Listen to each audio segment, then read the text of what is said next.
Check.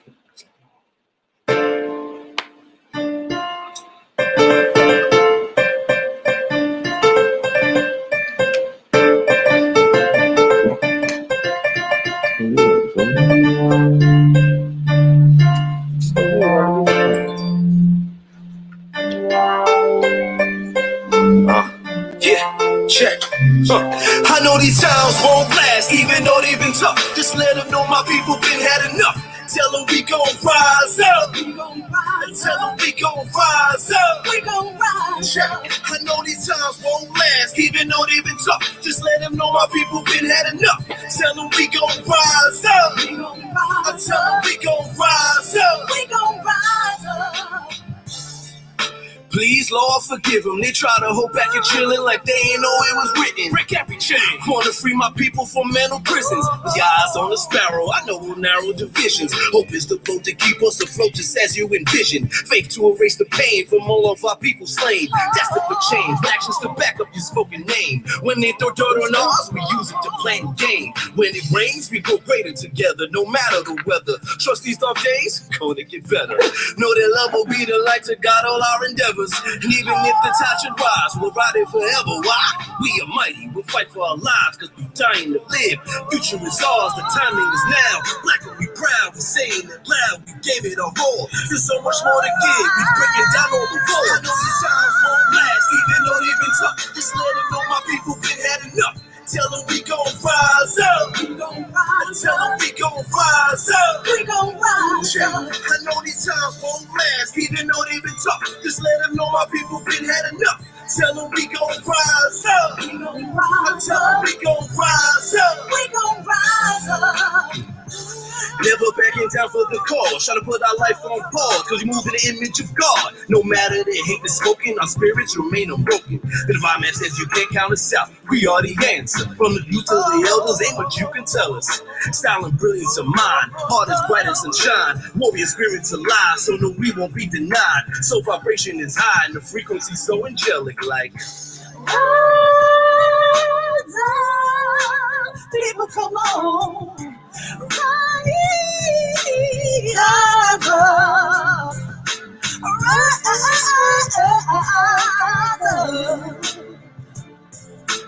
Rise up.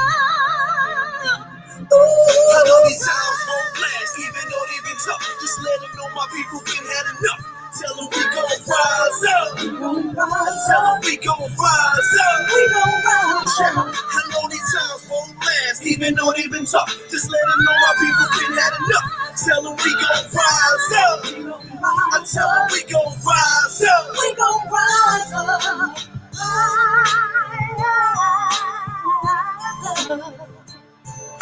Rise up.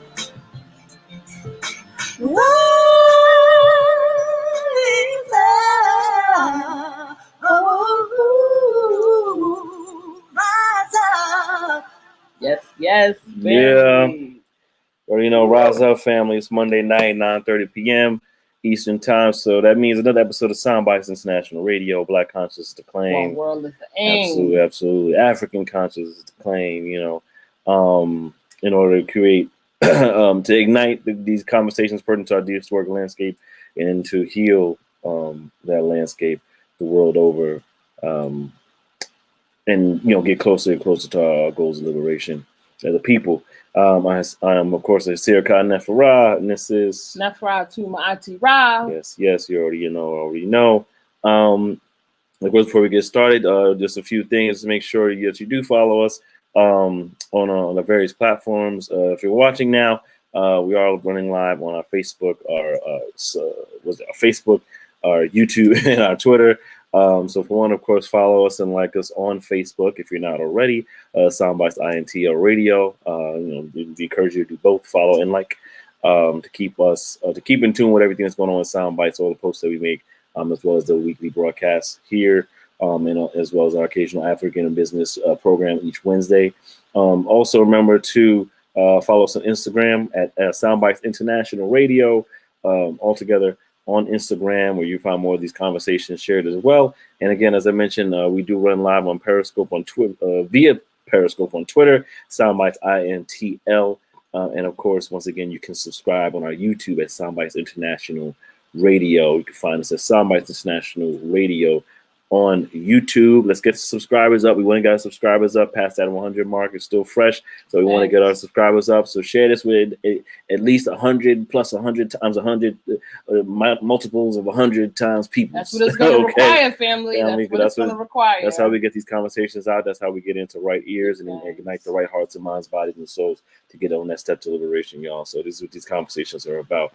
Also, remember on our website is thisissoundbytes.com. As you see it scrolling across the screen there, you can go to our website where you can follow us on Apple Music and Apple Podcasts and Spotify at Soundbytes International Radio. You can click the links there to follow us or follow our audio version of these conversations over the past 3 years.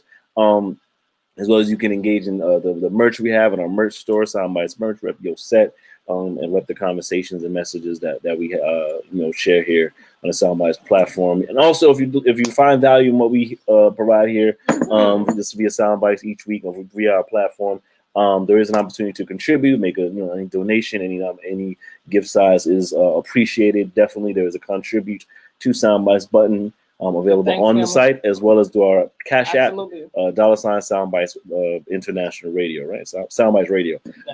So you can give in those ways as well, and it does support the reciprocity and the growth of this platform as the sustainability of this independently owned platform for Black-owned news and talking conversations and then some. So we do appreciate all those that have donated in the past. We have much love for you. We have much love for those that follow us and stay committed to the Soundbytes broadcast and the platform and chat with us and sharing your thoughts honestly and authentically. And we do appreciate that give and receive, right? So we thank you for that.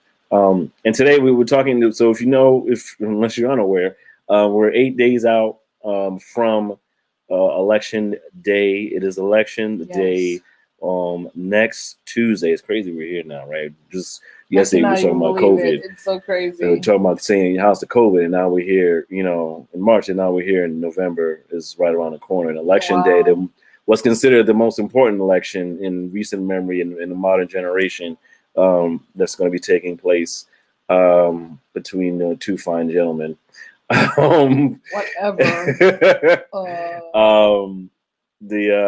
So a lot has been going on in the media cycles around who we're voting for, and it's kind of like this. This also feels like a lot of like given the seeds that our current president has sown across the tenure of his stay here. In the White House and in his tower, that we have been very much vocal about the reality that it very much has been placed as a fear tactic, so to speak, to get people to the point of like, hey, we gotta get this guy out, right? We don't matter about whoever it is. It can be a baby goat. We just want him out. This is crazy. We could be SpongeBob running against him, BoJack Horseman. Bojangles, whoever, right? Lump.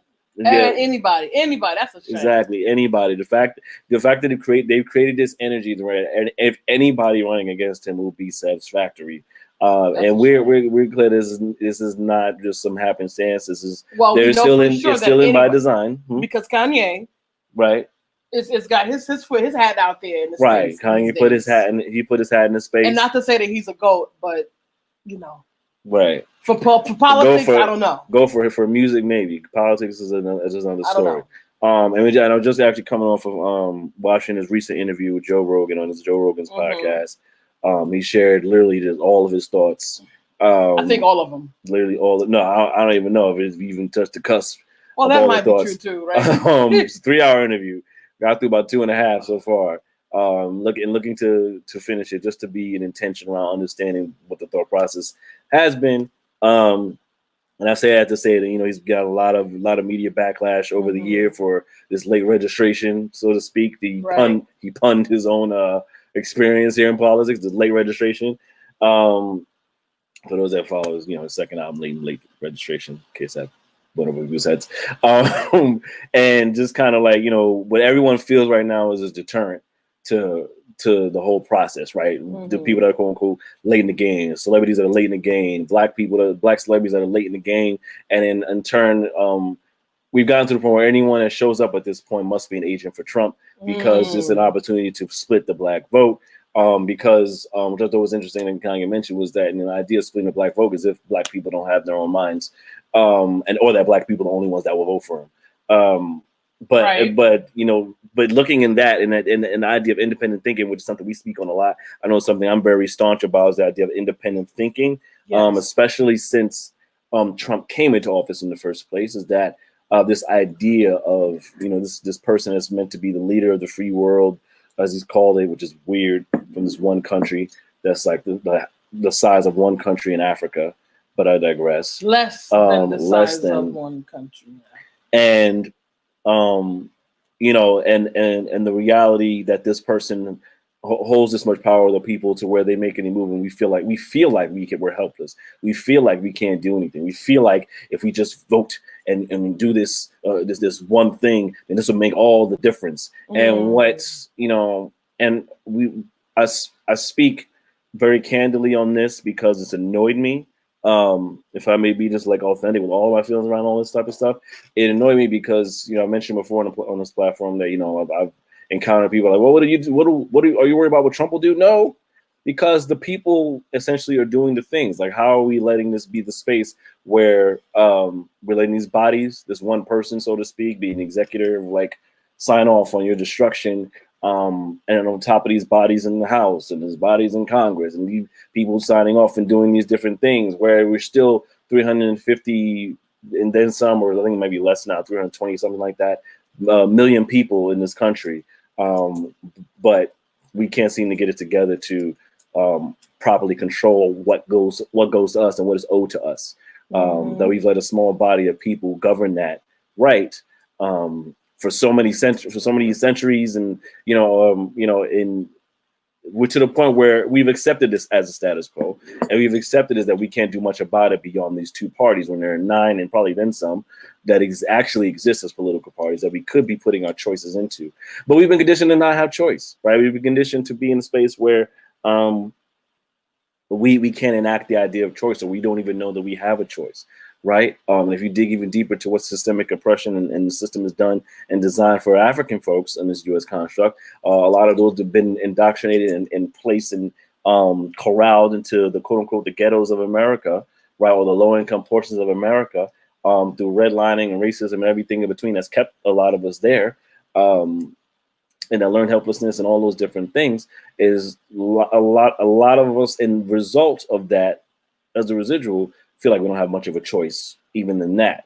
We don't have a choice in even leaving our own homes, let alone the choice in like, how can we govern our healthcare? How can we govern our, the policies around our housing and, and things like that. Like our human rights as a people, looking at still that we're still 3/5 of men, 3/5 of humans to this day in the Constitution, still something that's not been ratified or updated.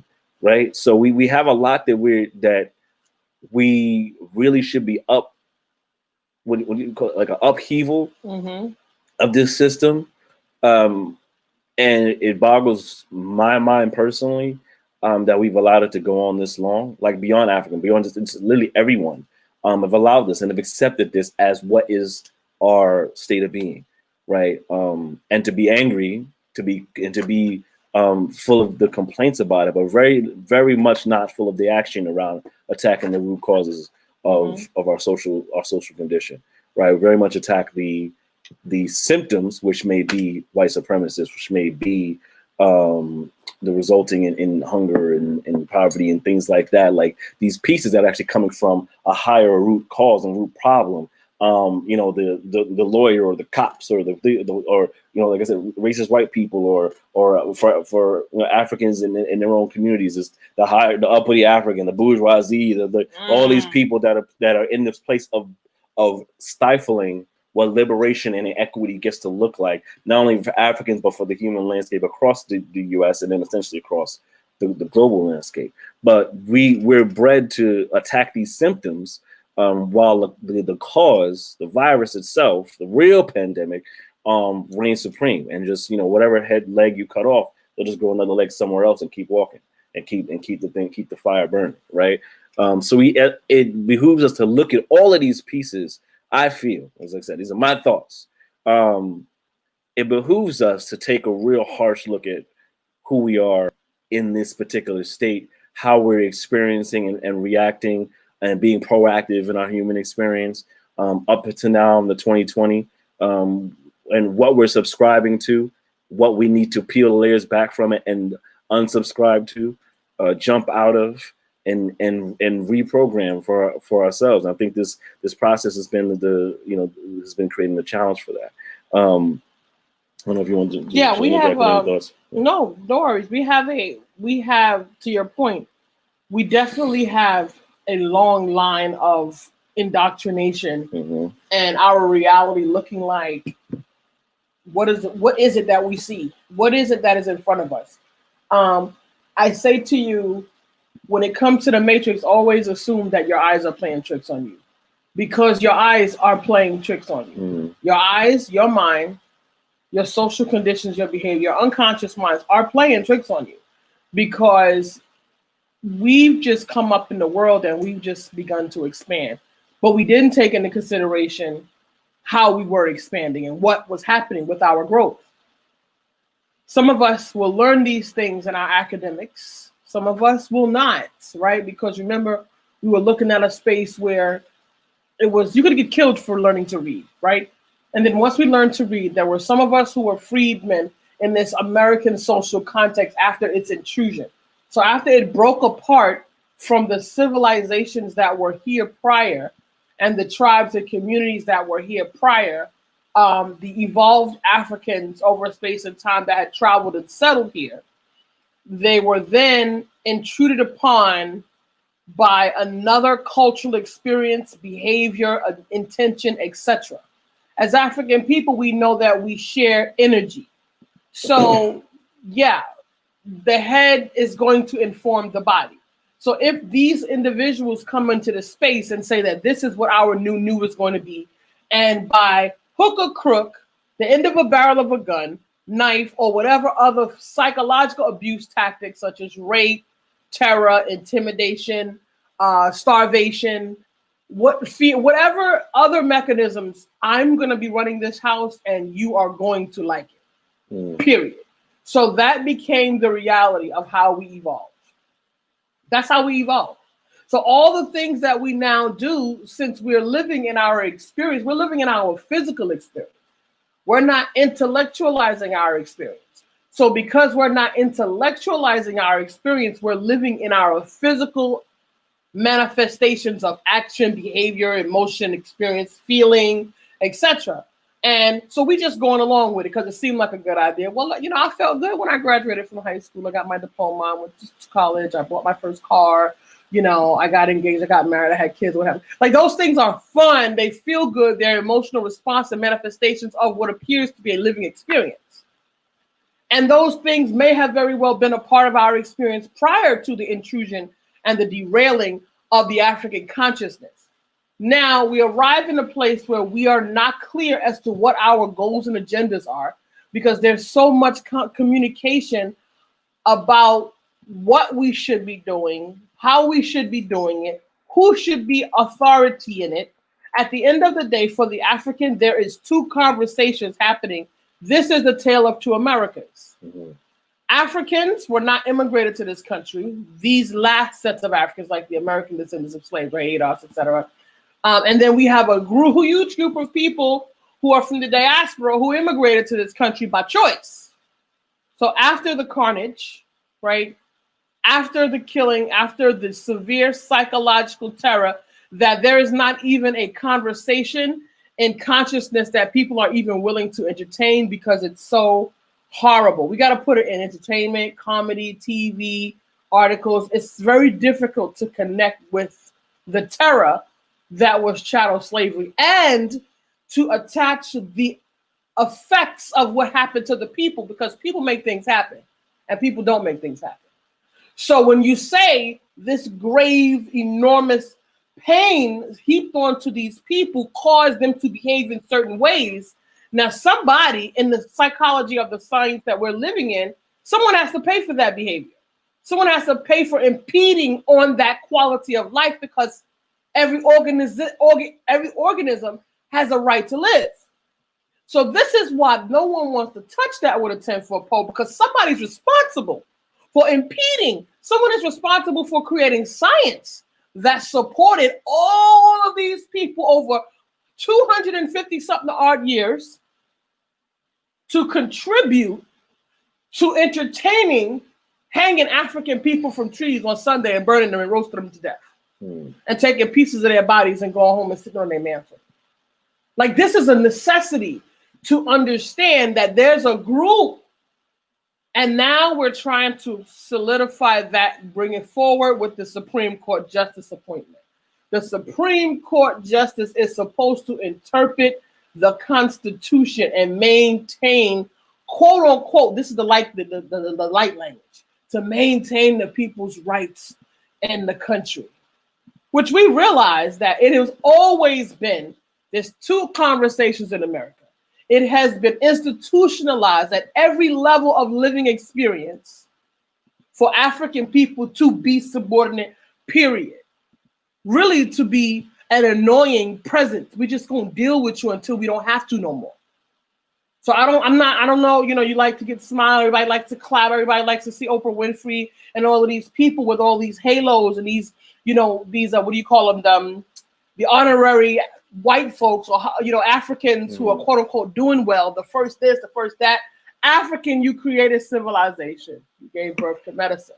You gave birth to the very archaeological finds that they're making right now. Still, there's no description. There's still a lot of speculation. And then someone else, through their minds, without understanding the grandeur that you are, is now trying to interpret what they are seeing, and then putting it in a book and giving it back to you. So I'm telling you, if you dig into your center, into your African center, it will guide you to the dynamo that you are as an individual, where you are able to have your conversation. Because everybody keeps saying to you, why African folks and black folks is up here screaming at home, well, I want to be served. And then people are in their feelings as to why black folks want to be served.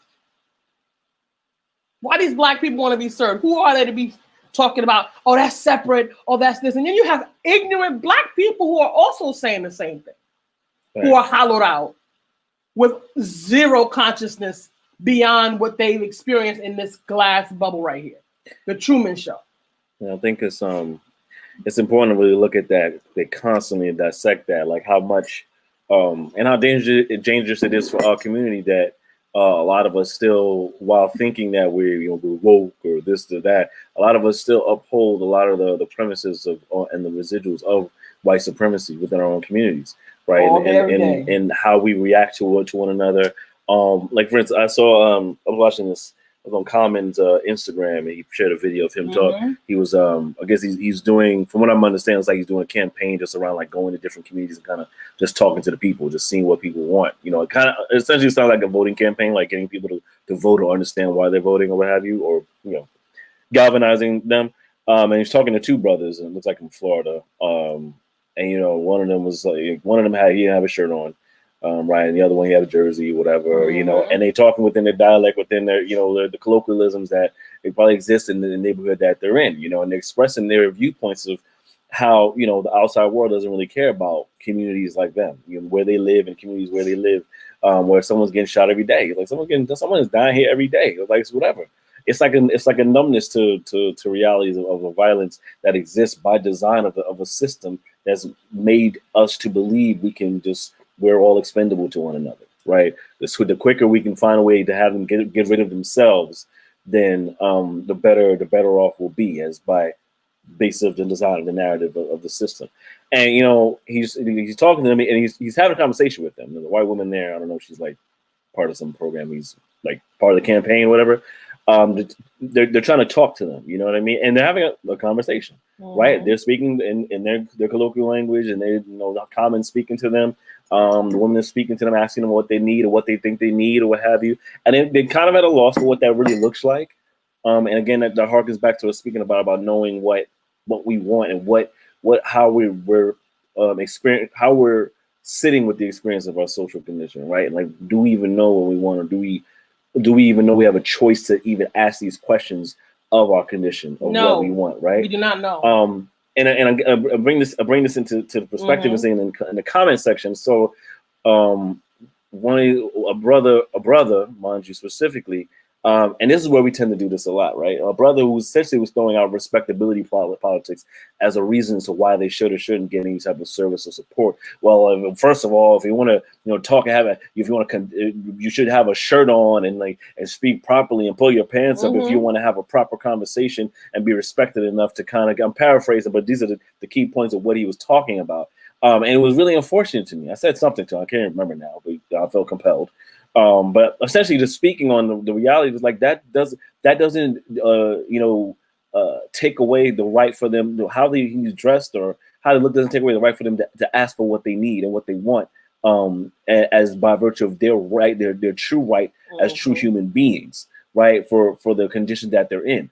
But despite them being in response to their condition, in response to the circumstances and the wherewithal that they have available to them to respond to the circumstances as best they can, they're doing what they can, and they do want something different, which is why they're having this conversation. So no respectability politics or no outfit in the world is going to change that for them as African men in this U.S. soil that will still see them as such.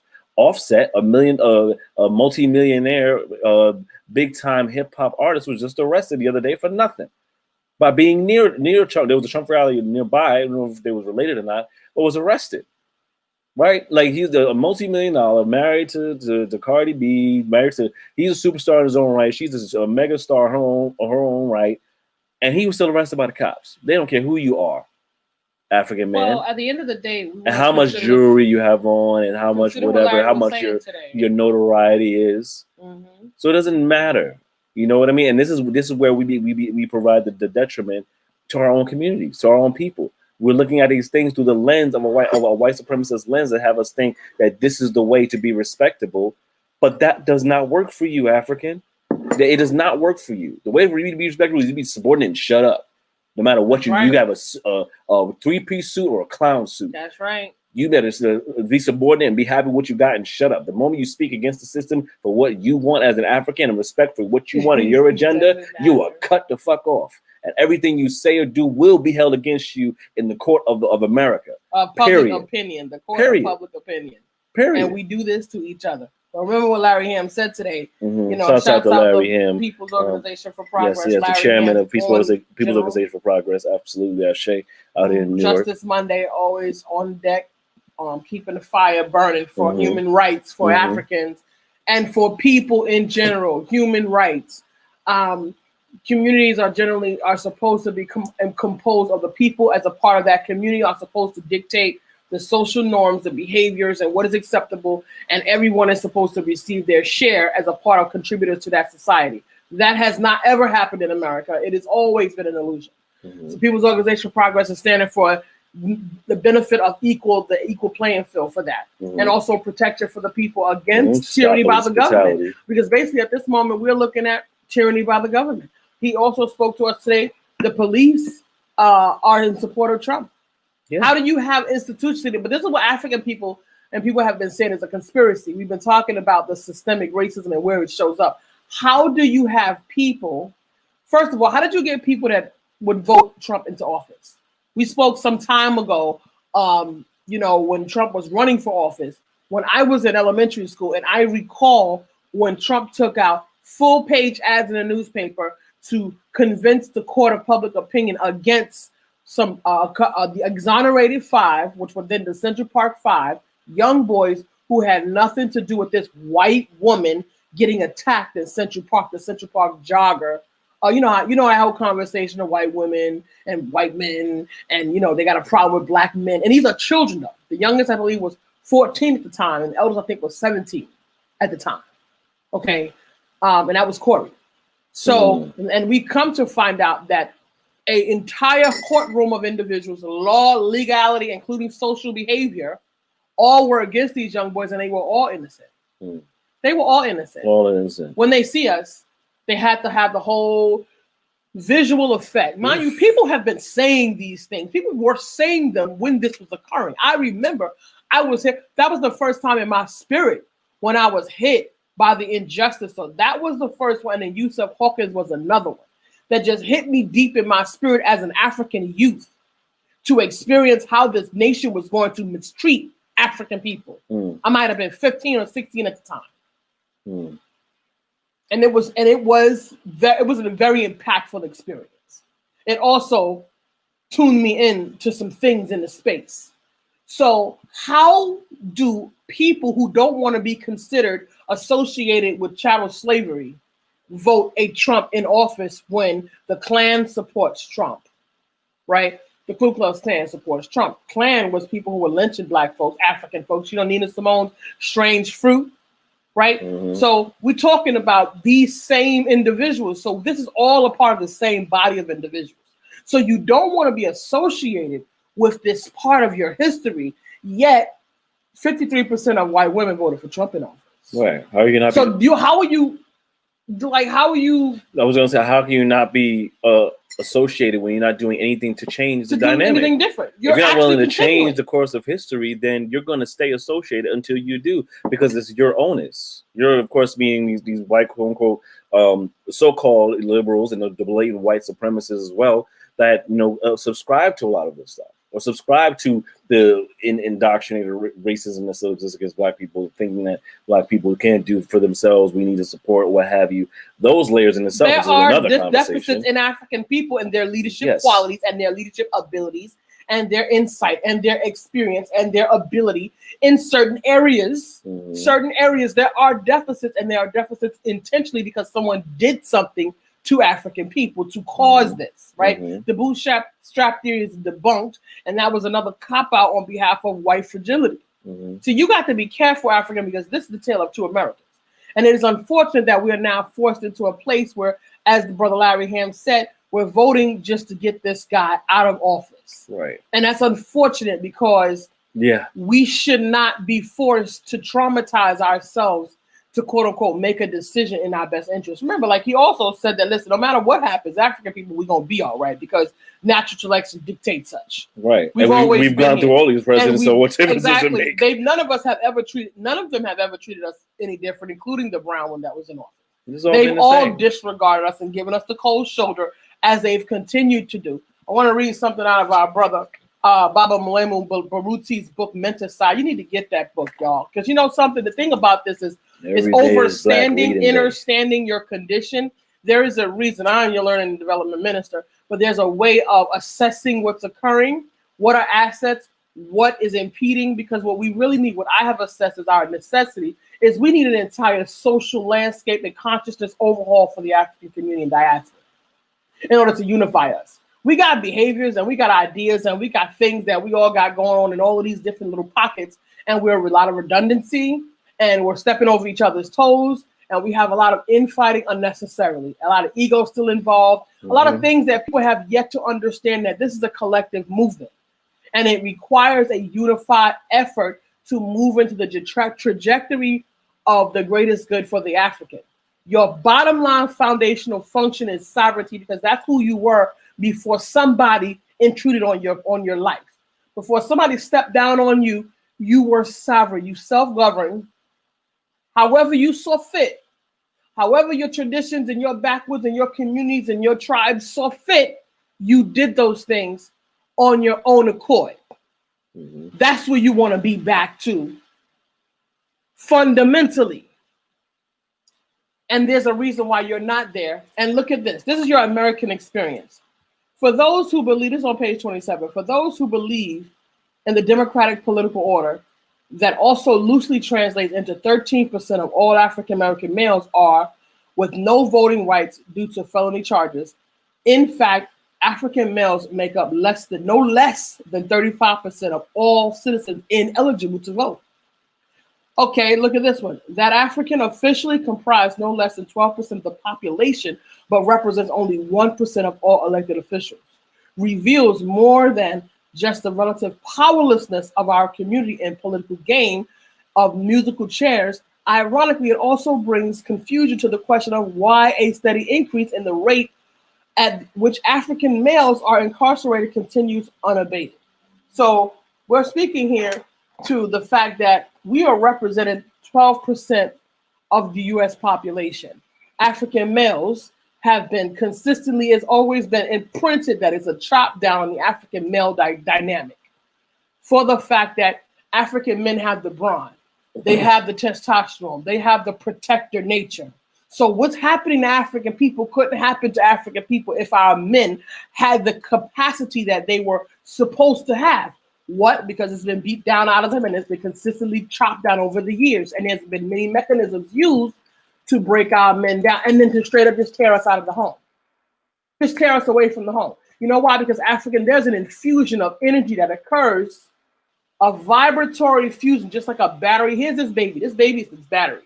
This baby has a negative and a positive, and there's energy going both ways, right?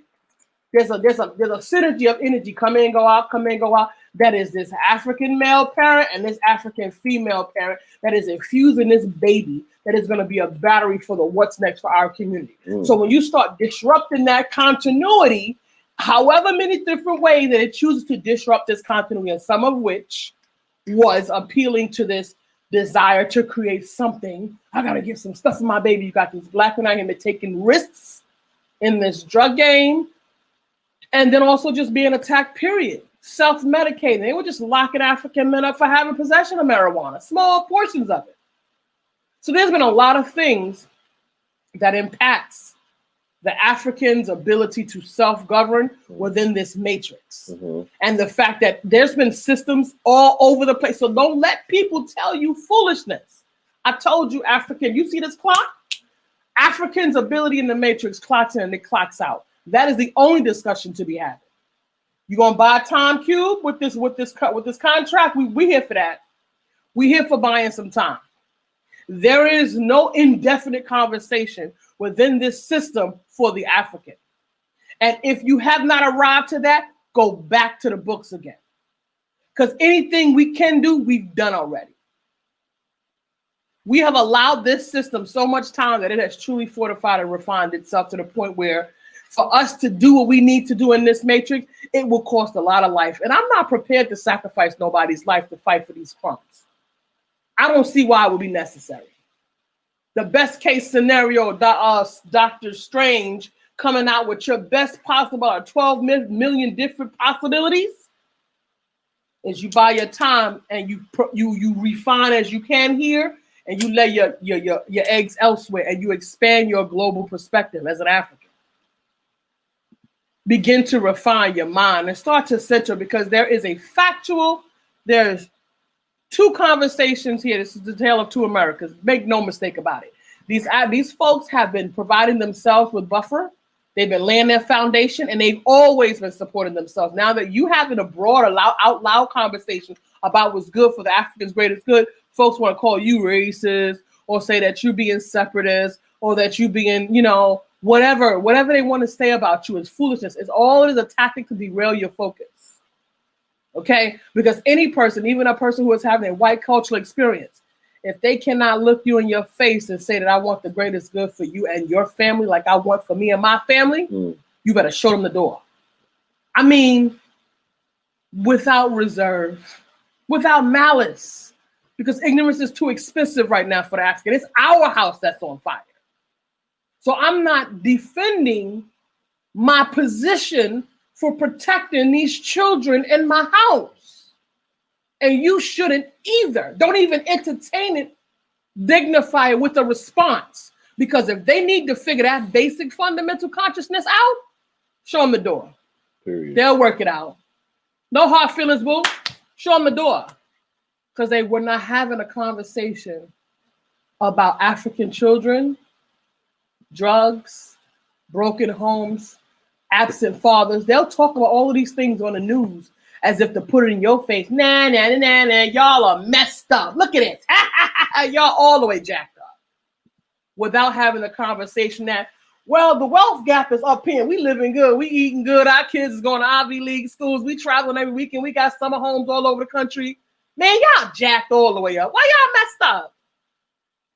Not to speak to the fact that this imbalance is the intention of y'all's jacked up conditions. So if they don't want to connect with that, that's not your business. Mind your business. Mind your African business, African. Mind your African business. And the moment you open your mouth to disagree with anything in the matrix, you're going to be faced with people who are having a white cultural experience. Whether they're aware of it or not, it's their problem. They should figure it out. Exactly. Because they're not absent from this world experience. Absolutely. It's not even just white people that are having a white cultural experience themselves or think they're having a white cultural black experience. People are comfortable with other black people. So there's a reason why I speak to white people with a white-centered consciousness, because black people don't have this subordinate posture to other black people. Mm-hmm. Black people will jack another black person up for getting in their face. Right. But that same boss will sun you all day and night, crack you all over the back of your head, and you will come in there tomorrow morning with a big smile on your face. I was in line behind a white man. I had done nothing to this black girl. She was all jovial and extra energetic for this white man. As soon as he stepped out of line, her whole body language changed. What can I get you? What you need? Her entire fundamental body language has changed for me. And I hadn't even opened my mouth yet. See, that's the residual of white-centered consciousness on African people.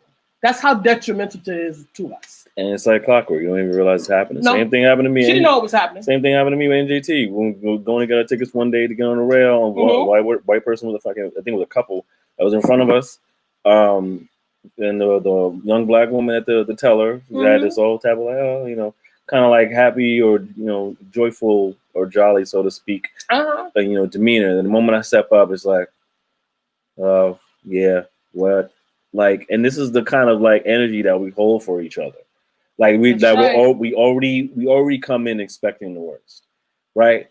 And the thing is, a lot of us will on both ends of that, right? We'll come in as a customer, see her, and then we'll come in like, oh Lord, here she go.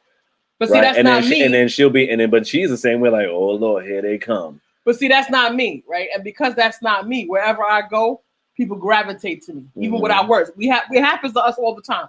We're together, but even when I'm at work or I'm in professional environments, we just be doing our own thing, and just like a moth to a flame, it's vibratory. It's vibratory. And here it comes. And says African people have no problem being malicious towards each other because who the hell cares, right? Right. I've dealt with a lot of tussling with particularly black women. I generally get it's really cool with black brothers, but black women, we in a way. We are in a way because we are attacked with these things are a mechanism against us in our social context and our interactions. These are the things that prohibit mobility. These are the things. Because there's a function that I have that I'm in a space and I'm able to cultivate this energy. It's undeniable. And the hostility that folks are experiencing within themselves is a confirmation that it is present. So we come into the space and I'm interacting with people and I'm like, hey, because I'm gonna show an African that I love, that I'm here, I have love for you. Right. That's my energy. Right. And I also connect with the fact that guess what happened? We have lived in a space that fundamentally has never made space for African people. Doesn't want us to be in our authentic and true essence and energy. Doesn't want to make space for us to have a voice that's authentic. You can have a voice as long as it sounds like this. Let me hit your levels. Because this is what they say. Black folks in white-centered consciousness, and particularly white people in white-centered consciousness. Let me hit your levels. Hold on. Not too much of this, a little bit of that, a little bit, no, not too much. None of this. Get rid of all of that. Then we can have a lot of this. That's exactly how we do our folks. And guess what? And you can see the line coming from the back. They all got the same. I've rarely met a brand new person. Most people that I meet are carbon copies of the past 15 people that I've met. Right. And Kanye West said the same thing. Right. Yeah. He's like, it's not very, very, it's like so meeting a new person. It's like, oh, it's like, you know, we're all and talking about being different or coming with a different perspective. Jesus, thanks for coming in, Lotus. Peace and blessings. Oh, okay, I'll do this. Yeah, that's just the Lotus right okay, there. bless. Please, thank you. Ashe. Thank you for tuning in, enjoying the conversation.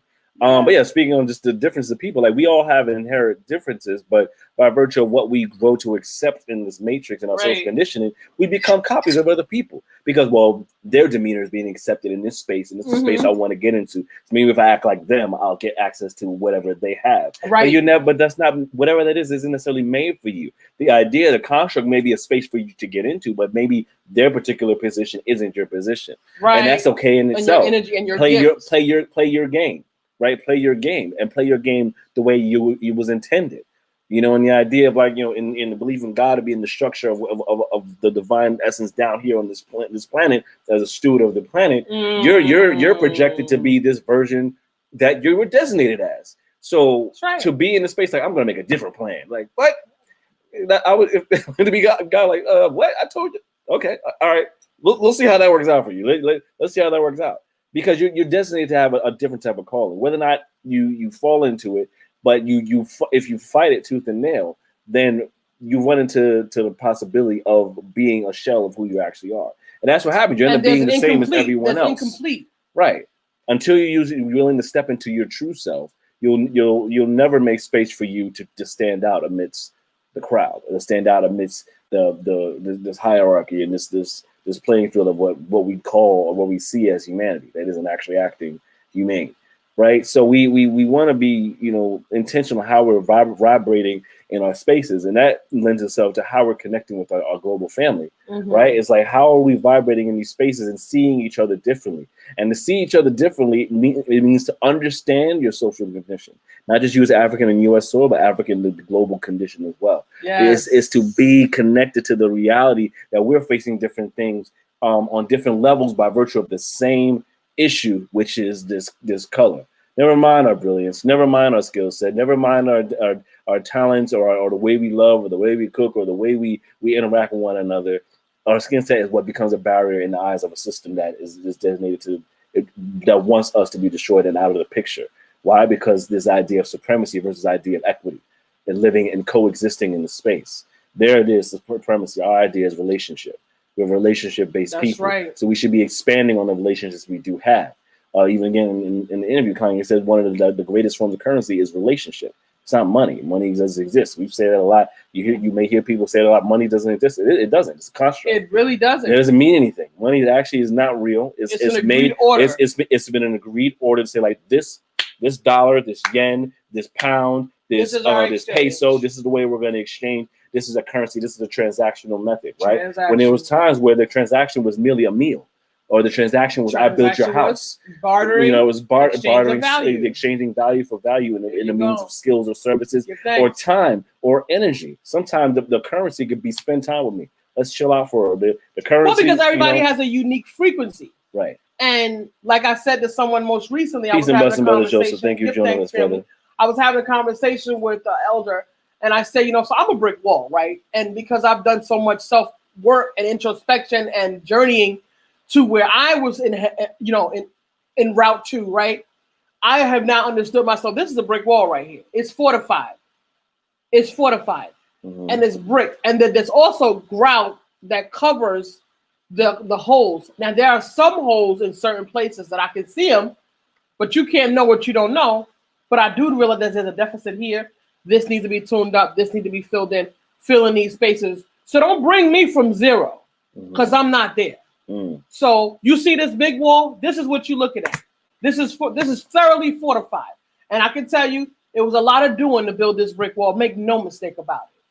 So I'm pretty clear about what this wall means, what it stands for, and what it can do, what it has done.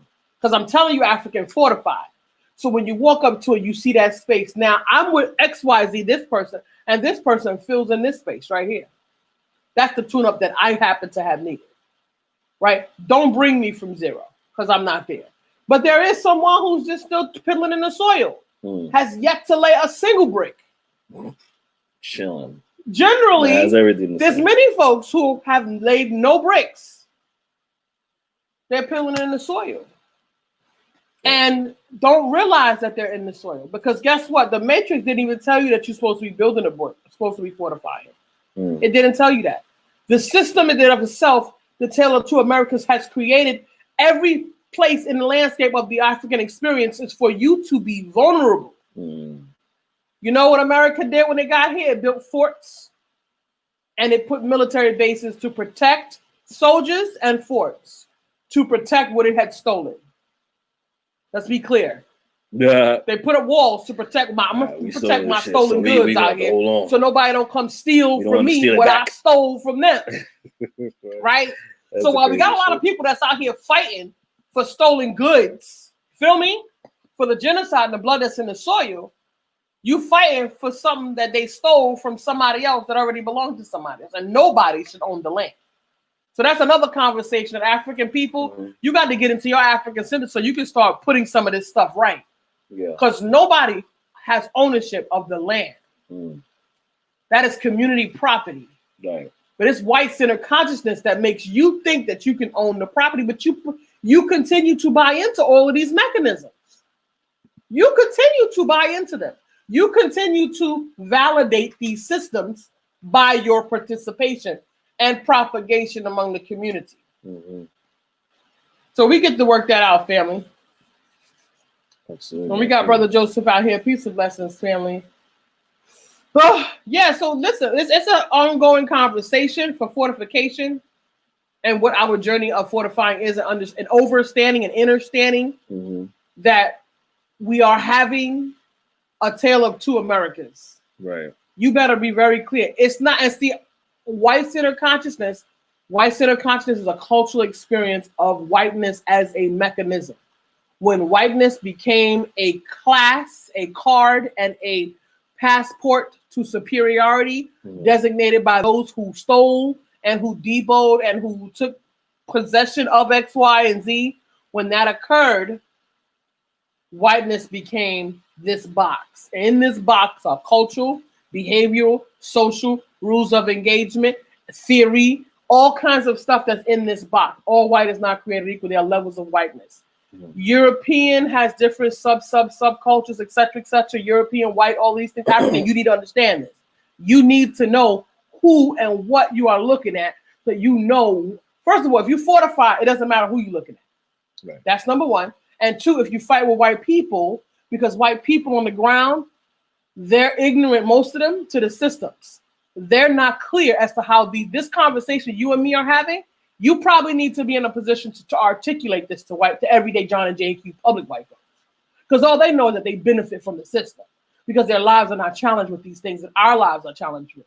And they're like, oh, that's messed up what they did to George Floyd. They've been doing it to George Floyd forever. Right, George Floyd is not. They did that to Emmett Till. They did the same thing to George Floyd. They did it to Emmett Till, who was 14 years old. Innocent. So this is not new news. African. You didn't just get here. They just got here. You need to fortify your narrative because you got to bring these folks up to speed. Absolutely. It's not your job to sit there and teach white folks. No. But you're not going to be able to live this living experience without engaging with them. Right. Because especially if you want to stay here in America. If you're having a short-sighted, I'm staying in America conversation, and such is life, do you? But you need to be able to fortify and also stand in your full expansive self.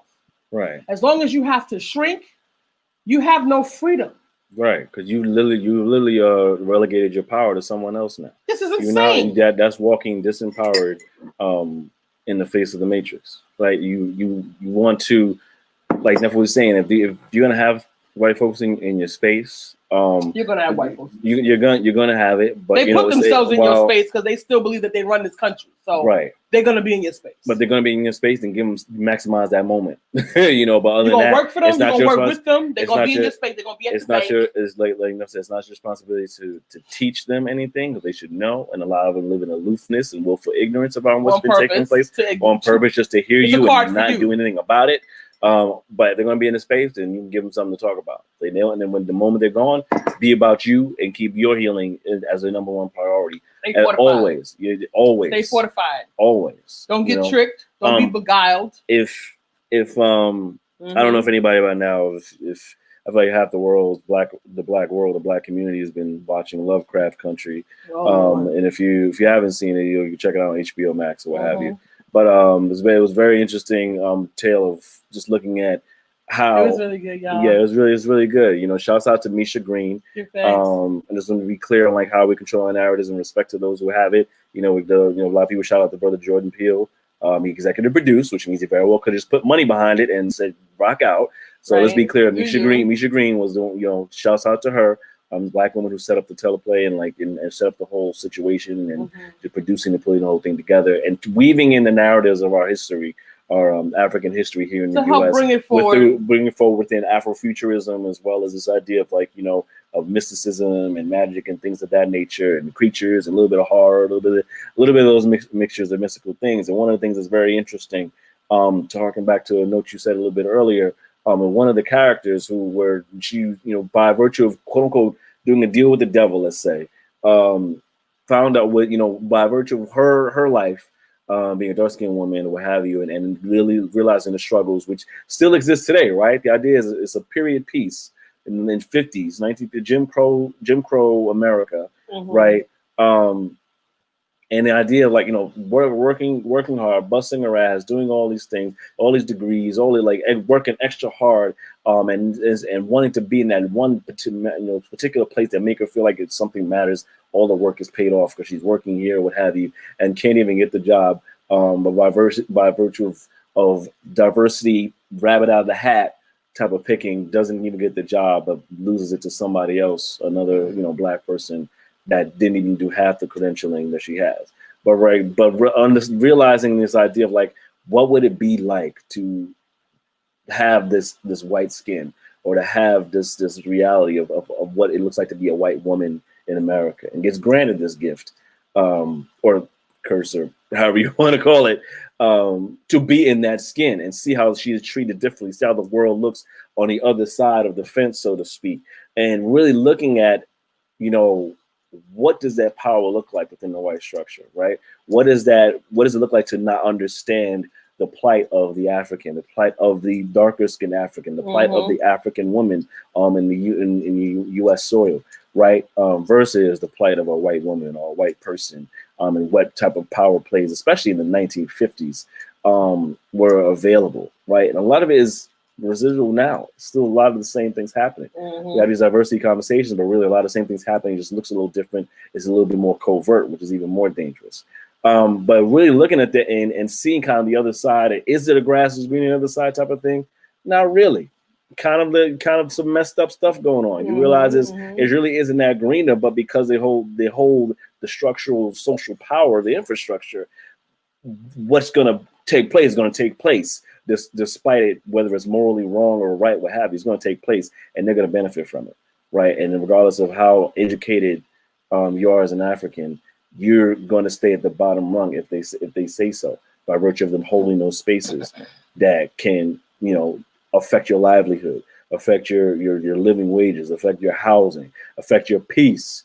One part there was a party moving into the white neighborhood, and the whites not allowing them to, any peace by having the alarms going off every night, and which reminded me of the story. They went out. They tied the bricks to their car horns and just left them parked in front of their house for days. They would rather go to great lengths to inconvenience themselves just to ensure that you are inconvenienced to the point where you will want to leave, or whatever the case may be. For intimidation. The diabolical intimidation and the terrorism goes. And for this the is terrorism, and it just annoys me that they refuse to call this behavior by white people to African people terrorism. I have a problem, a personal issue with that, because first of all, when you think about what the function of terrorism is and what it does, America has been terrorizing African people for a long time. But these small everyday interactions with these Karens are now these Karens and these Robins or Bobbards, but whatever they call them, the guys, the men, Chad or something, Chads or whatever, Brodricks or whatever the hell, they're literally terrorizing African people and intentionally impeding on their quality of life. Just on a daily day, Hasia talked the other day about the sister. We saw her post. She created this business now outside of this experience with jogging in the morning and cutting this corner, and a white woman just threw a glass bottle at her. And she walked away like, yo, barely saw brown skin, and that was it. Blah, blah, blah. And she threw a little 2-piece and a biscuit on the old girl because she deserved it, right? She was cutting in a little close to her personal space. And once you cut into my personal space, we don't have any more conversation. Fair game. I got to have my handle my business with you, period. Okay. But see, I've seen so many videos with African people not addressing this behavior with the match, what is necessary for it. You know why? Because we're more concerned with getting into trouble, right? Or we're going to have to run into other white people who support this behavior, right? Because that's what happens. There's a lot of white people that overtly and covertly support attacks on African people. Who cares what you do? Just harass them because we don't like they behinds anyway. They're in education. They're the principals. We saw the principal over there in Philadelphia who's in social services out here and director or principal at the schools talking about how he don't give a damn about African people. He don't care nothing about these black kids. Working in the system for 30 years. These are the same African people who are white people who are all over the place in all kinds of positions. They're in all stages of that. These are the systems that are an impediment to African people's lives. So this is what I'm saying to you. Everything that we could do, we have done already. Killer Mike is opening Greenwood. Yeah, so well, we've done this. Shouts out to brother Killer Mike, and we know that he re-implement just like Cube is always trying to do something to try to help. But know that these things are maintenance. There's a thing in a theory called the long tail theory. When it comes to econ, this is a maintenance long tail theory. Your fundamental consciousness is sovereignty.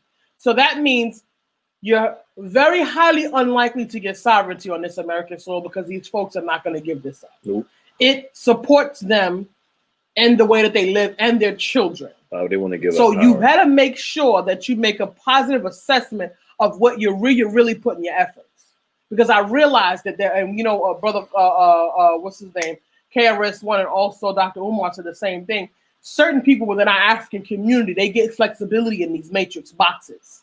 So they don't want to shut the system down where they then have to go over to another place and start from there, putting in building bricks from the ground up. They feel like they created some landscape for themselves. They're not here for digging ditches for the shit. Remember I told you 2 years ago, African, if it requires for me to dig ditches for the shit, that I will have to do it for our community because it would be necessary.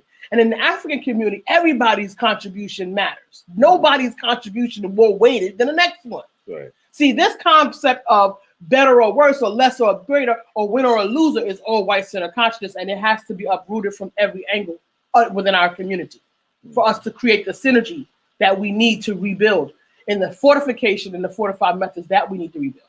These are all of the things that we got to get to practice because it's going to be difficult for some of us, real difficult.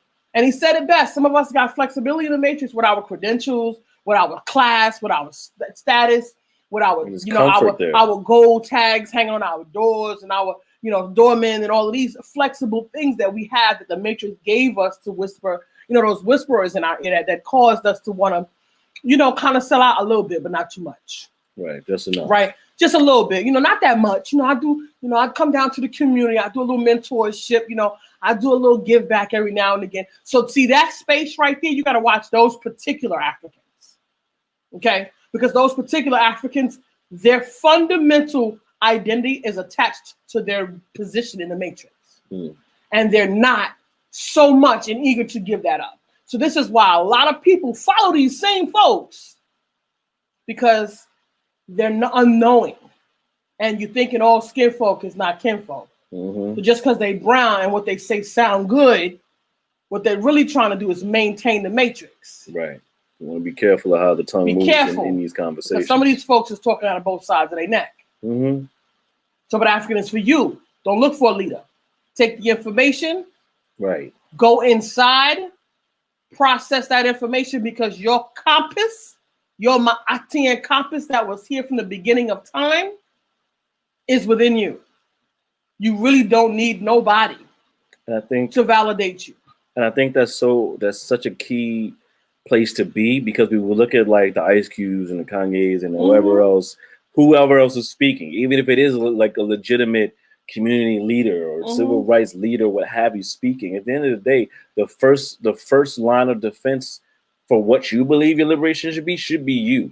right? And you should be doing the due diligence to know where your choices lie, where your purpose lies, where your front end line of defense lies with you first. Because at any given time, that leader could be taken out. For any given time, that celebrity, they may be, if they have that much of a weak will, it could be bought out and switch gears up on you, and you let go, and you're disappointed or what have you, and now you're too dejected to want to feel like you're doing everything and there's lost hope. No, not as long as you're still breathing and you have a plan.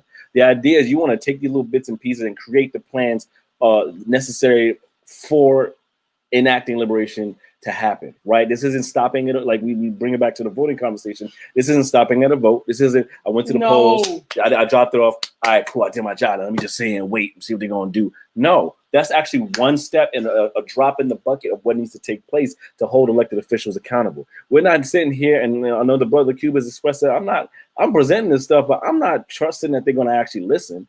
But I'm presenting, it's a start. It is a start. It's a wake-up call to you Africans to know that y'all supposed to get something. The matrix functions on quid pro quo. To show you. Okay, don't make no friends. Get a contract. Mm-hmm. Don't make no friends. The matrix is not based on that. African people, we very emotional. We very relationship-based. We want smiles and we want feel-goods. Listen to me, African. There's a bigger conversation in what Cuba's doing. Not only is he saying, you know what, if they hook us up, that's all good. That'd be great. Because technically we owed, right? We are owed since we've been dealing with the terrorism of the matrix all these years. Yeah. So we are owed. So, but guess what? This is still a maintenance conversation. It's not the end all and be all. Right. It's a maintaining conversation. Don't get this benefit and then get so comfortable that you forget that sovereignty is your conversation, because everything on that list still has you subordinate to your own authority. If you cannot assert your own agency, your goal is to be able to assert your own agency as an African diasporic force and vibration of a community, a nation. You're a nation. Mm-hmm. So whatever it is that's going on, if it does not give you free agency, it doesn't work. It doesn't work. So if you have never heard it, that's the point. Mm-hmm. Everything you're doing, all your learning, all your self-improvement, all your elevation, all your education and learning is so that you can assert your own African agency and show up in your full African bloom. Yeah. That's the point. Yeah. Because at this point, up until now, we've been suppressed and composed and pushed down, and our community is fragmented because everybody is grappling for crumbs. Right. And everybody is writhing in pain and trying to be seen and heard and experienced and getting some nourishment from somewhere because our African context is missing. Nourishment and fellowship is a part of our African community. It's a part of our behavior. It's what we do to stay healthy. So this ass backwards concept of individualism doesn't work for us. So we see all these manifestations of madness occurring because people are not nourished. And now all of them. And now you an individualized conversation. They don't know what to do when you face with this issue and the terrorism that's taking place in the construct now. Now you're faced with the Trump, the Proud Boys, the this, the that. And you're not certain what to do, so you still feeling hopeless just because you've been so busy working on getting to your bag and getting to what needs to be done. And realize that education comes from all fronts. And you synthesize it, right? You take those pieces, you pull it together. This isn't about law. This isn't about anything written and etched in stone. These are education and vital information shared from different places to pinpoint, understand, synthesize, and break down to see where the best foot forward gets to be in the starting point to continue on. It's not an end all be all because Kanye said this, because Ice Cube said that, because Trump said this, because Biden said that, because Kamala said this. They're all pieces. You can literally take every single bit of that and synthesize it into a way to provide an effective strategy in your mind that you can put together. You put together a plan. You work with your doctor friends and your lawyer friends and all your legal friends and what have you around. Not even your doctor friends, but like all your legal friends and what have you. Even so, but like right, healthcare, yes, exactly. All your peoples and skill sets, bring them together. We all have individual skill sets for a reason, to bring them together, not to be individualized and stuck when we can't do another thing because it's not in our wheelhouse, but to work together with the skill sets we have to form the Voltron that makes it necessary for our community to thrive. Go ahead. Mm-hmm. See what you and family, go ahead and be sure to share the link. Absolutely. Share the link, family. You engage in the conversation. Absolutely. You're connected with the content. You know that it's necessary for our landscape and our community. We do know that we have a very unique and very unapologetic African type conversation. So some of y'all are still in hiding, we know. But you can go ahead and share the link, because you know what you can say. Just blame it on us. Say we said it. It's all good. We said it. We own it. We said we own every bit. It's our platform. But we sharing this conversation with you. We talking with y'all. But you know, you don't feel like, look, I'm just sharing it with you. That's what they said. It's about our community. That's what it's going to be. It's all good. We'll own it. You know, and hopefully you'll arrive to the place where you can hold it fortified. Absolutely. And let's extend it. So share the link, family. Share the link. Share the seeds. Absolutely. We'll get to sharing the comments, because I appreciate y'all coming in. Brother Vincent Hill, peace and blessings. Thank you for joining in with us again, as always. And make sure, again, please share the broadcast with your peoples. Them says Hotep, as always. Thank you for reality. A verification of this matrix. Ashe, brother. You know how we do. We have to. It is our onus that we choose and take up for the safety and sanctity of our people. So Ashe. Sister Lotus says, I give thanks for our awakening. I've experienced learning strengths and weaknesses. Now that I know I can make the corrections within myself. That's right. Thankful for being a witness to our fortification. I know we threw you up there like 5 times. We're trying to get to it, but we're hearing that. But like, yes, absolutely, sister. You know, it's always an opportunity to stand in our awakening. And our awakening doesn't mean where we've arrived, because there's always new things to awaken to. Learning is always happening. The moment you stop learning is the moment you die.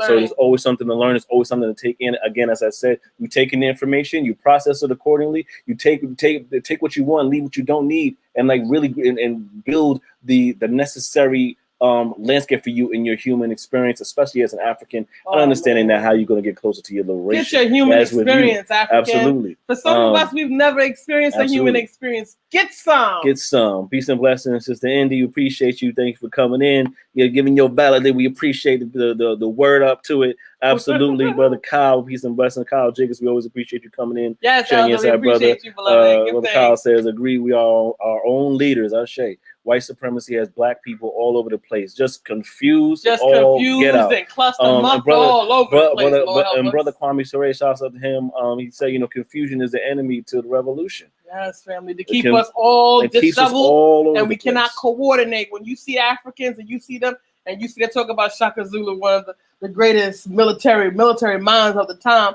Listen, they were coordinated. Their training.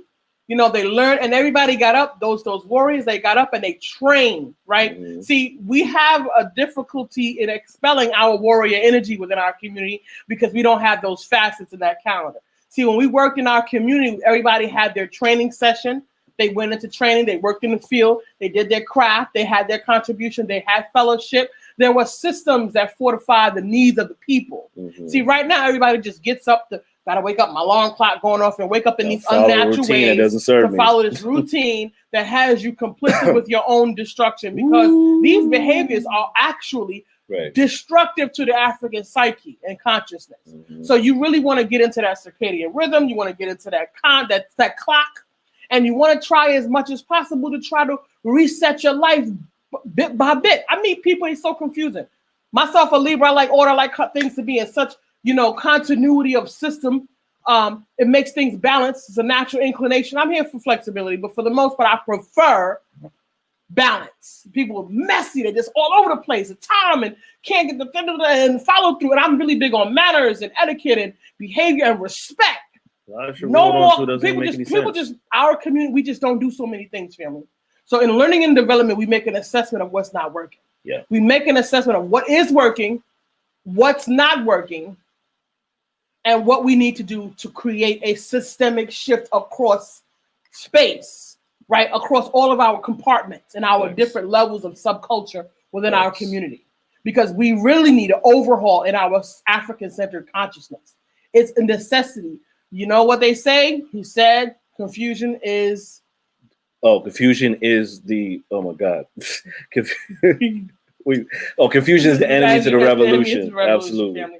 Because they don't want us to come in revolution. And revolution starts first with your mind, in your spirit, right? And don't get into the skipping conversation. Mm-hmm. African, there's nothing you can create without healing yourself first. So don't work with these folks who want to skip over the conversation of all the hell that African people were given. It's not a separate and apart, okay? It's not a conversation of we just completely isolate ourselves outside of the landscape of humanity, but right now we got to heal ourselves because we got work to do. So we're not going to skip over. We're here for humanity, but we're not skipping over, and we're not redirecting our energy. We're not redirecting our resources to do no whole landscape work until we get into this us work. We got some us work to do, big time. You can't be derailing and constantly. You cannot be redirecting your resources and your time and energy, your nosy, your eyesight, and these things distracting you. This is why I went and I turned off all of these things, and I created a 17-day silence fast. Whatever you need to do to break yourself away, cut that umbilical to this destructive behavior, actions and activities and thoughts and communications that you're having that's keeping you from being able to ground yourself, you need to do it. Because you know what you need to do, you just not doing it. Right. So do what you need to do. So you feel like you're not prepared to do it. You're not in a space to do it. They're like, no time is better than now. Do it. No time is better than now, and every second counts. If the job is that thing, do what you got to do.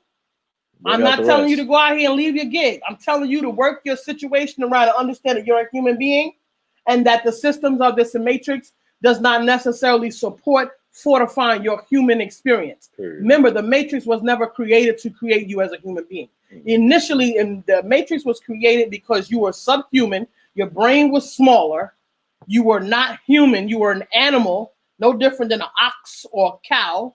You got branded and you were owned as property. There was an insurance policy taken on you, just like it was the rest of the cargo in the slave ship. So you never got humanity, and it was never written back into the system of this country, including its constitution that was written way almost 100 years before 1865.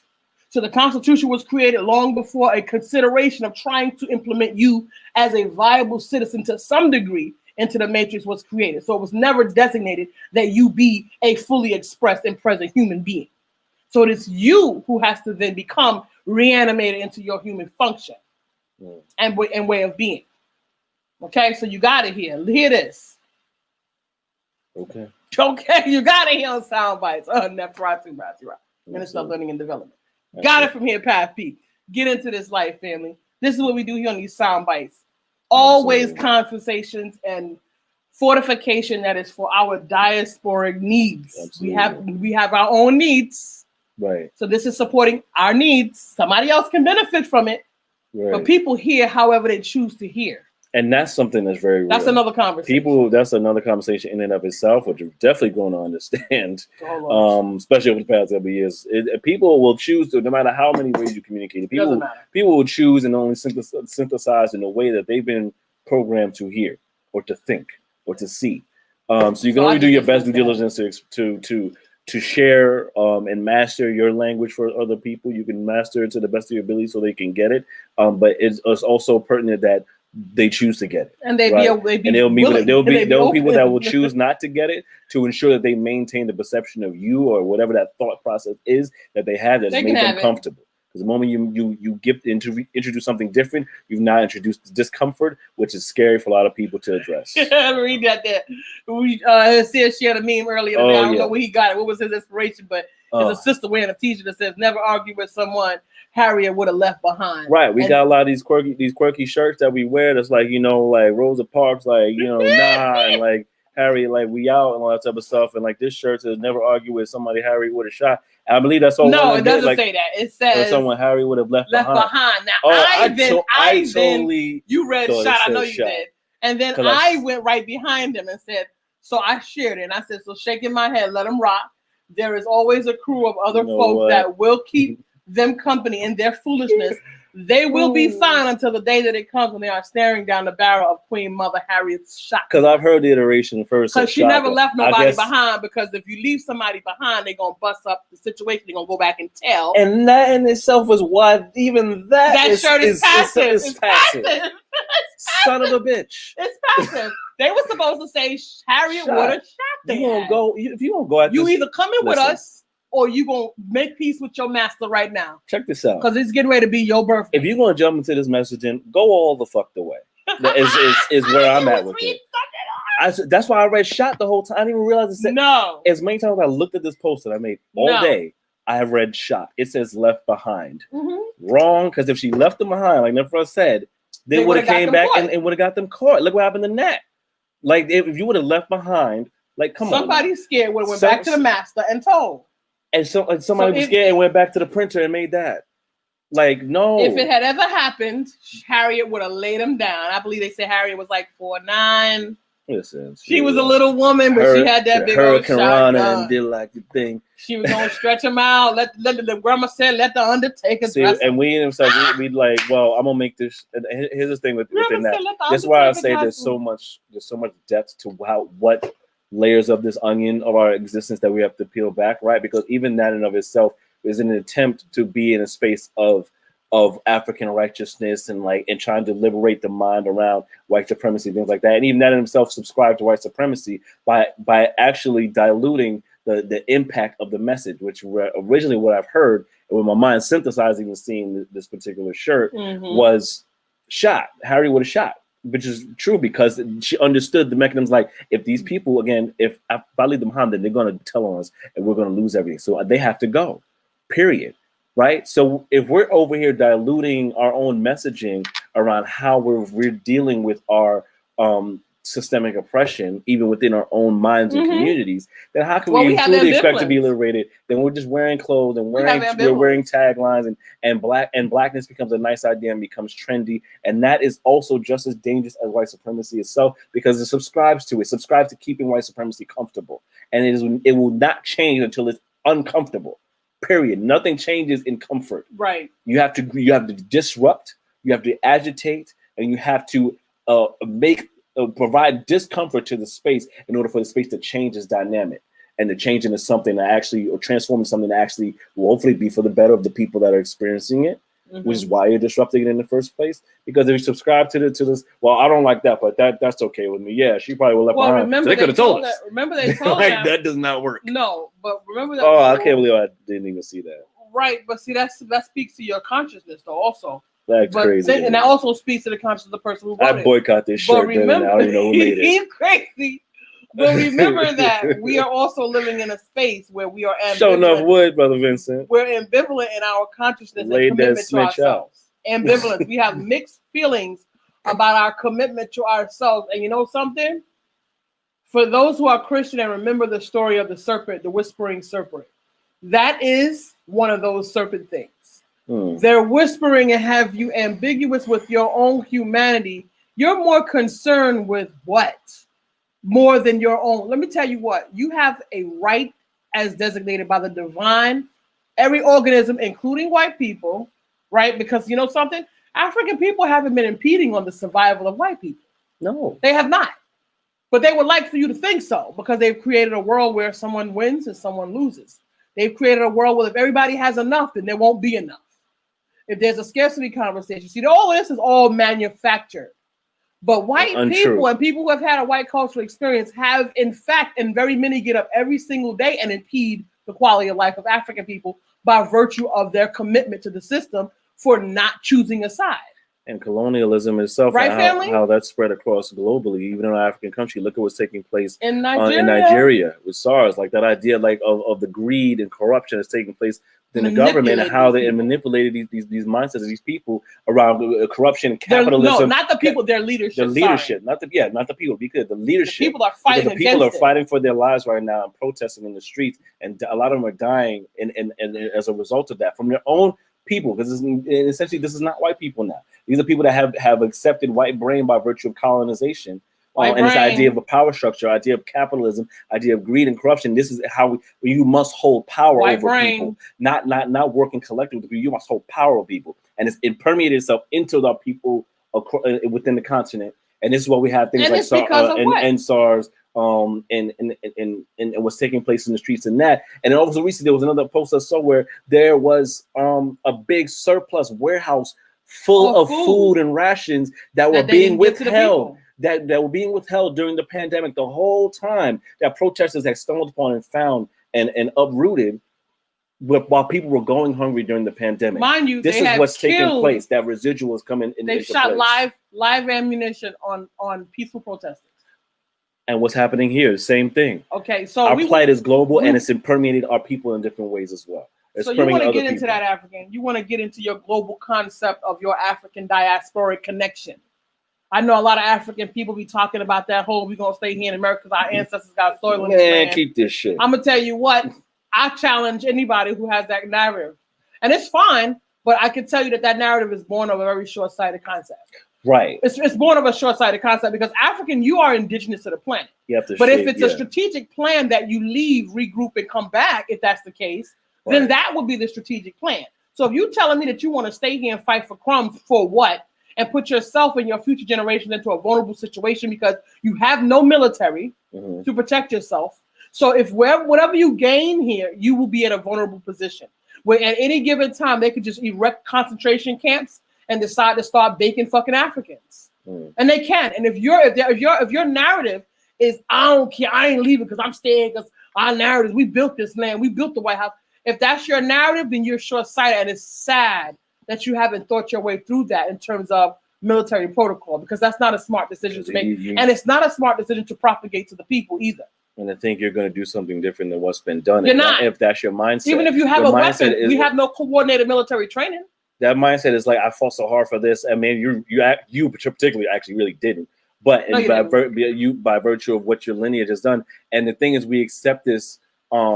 It's the convenience of blackness that we accept the pieces of it. Where also just like when we throw our ancestors in our faces around voting time, that's the only time you speak about the ancestors is every 4 years. Our ancestors died to vote, and they died to be free, right? They died to be liberated. Voting was part of that particular process, yes. But like you want to look at the bigger spectrum. When we cannot afford to be short-sighted on this fight toward our liberation, respect, and equity as a people. Period. In our humanity as a people. And tell the people the truth. Don't lie to the people. Don't lie to the people. And really think about your long game before you just start saying shit to people. Because you're talking about 40 years from now. You're talking about 100 years from now. Our children will not be in a better situation. If you're talking about let's stay here in America, try to erect whatever we're going to erect. Let's try to get our plates full here in America. It's not okay. And it's not going to be beneficial to our children because at that point, you're still trying to plead to someone's good nature. And history is the mother of all. What did they say? History dictates what our history has told us is likely to be the truth moving forward. Right? You're not likely to see a different narrative. Your history is the greatest indicator of the future. So you're probably not going to see something different 100 years from now than what you see now. I've heard a lot of academics say these things, and it's very shocking to me that you have an academic. So remember something, some people are subject matter experts, okay? They just know a lot about the one thing. They don't know a lot about the other stuff. So a lot of the other stuff that they talk about is commentary and opinion, not necessarily fact-based in fact or study. And we run with a lot of that. And be careful. Yes. Be careful, family. Absolutely. Because I hear these people saying these things to the family, and I said this puts us in a vulnerable situation. Because anywhere that we have to be, watching our personal safety, is not a space to leave the children. If we expect to really move, it's not a place to leave the children, family. If we expect to really move the needle of what getting closer to liberation, getting closer to quote unquote freedom for the African and for the future of Africans, it is our responsibility to be in and to tell the truth in all its rawness and all its aspects. Let our family figure it out. Otherwise, if we keep trying to perpetuate what's happening now as if it's good, then 40, 50, 60, 100 years from now, this is how narratives get eradicated.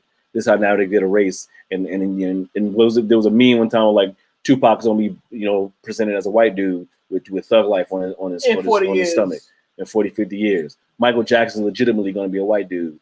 And like all these narratives where we found out what Beethoven was allegedly black, or apparently mixed, whatever the case may be.